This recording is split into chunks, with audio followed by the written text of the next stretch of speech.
আজ সকাল থেকেই আমরা দুজনে ডিসাইড করে উঠতে পারছিলাম না যে আজকে দুপুরের মেনুতে কি হবে। তো অনেকক্ষণ পরে অনেক মেনু ক্যান্সেল করার পর ডিসাইড করা হলো যে মাছের মাথাগুলো অনেক দিন ধরেই ফ্রিজে পড়ে রয়েছে, তো সেগুলো দিয়ে মুগের ডাল করে নেওয়াই বেটার। কারণ একমাত্র মাছের মাথাটা আমিই খাই, ও খুব একটা খাই না, ডালের ভিতরে দিলে ওই একটু একটু খাই। তো সেই মতো আজকে আমি বানিয়ে নিলাম মাছের মাথা দিয়ে মুগের ডাল।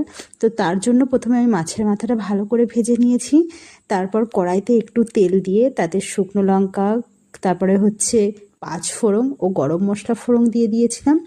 সেটা দিয়ে দেওয়ার পরে তাতে আমি দিয়ে দিয়েছিলাম আদা ও জিরের যে গুঁড়োর পেস্ট, সেটা আমি দিয়ে দিয়েছিলাম। সেই মশলাটা ভালো করে কষে আসলে আমি এখানে আগের থেকে হলুদ ও কাঁচা লঙ্কা দিয়ে সিদ্ধ করে নেওয়া ডালটা ঢেলে দিয়েছিলাম ও সেটাকে অনেকক্ষণ ধরে ভালো করে ফুটিয়ে নিয়েছিলাম।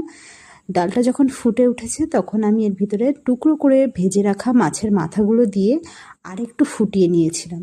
মাছের মাথা দিয়ে মুগের ডাল খেতে তো খুবই ভালো লাগে। মুগের ডালটাই এমনই টেস্টি না, সে যা দিয়ে রান্না করো, সে সিম্পল রান্না করলেও খুব স্বাদ লাগে। তো এদিকে নামানোর কিছুক্ষণ আগে আমি তাতে কিছুটা পরিমাণ ঘি দিয়ে দিয়েছিলাম।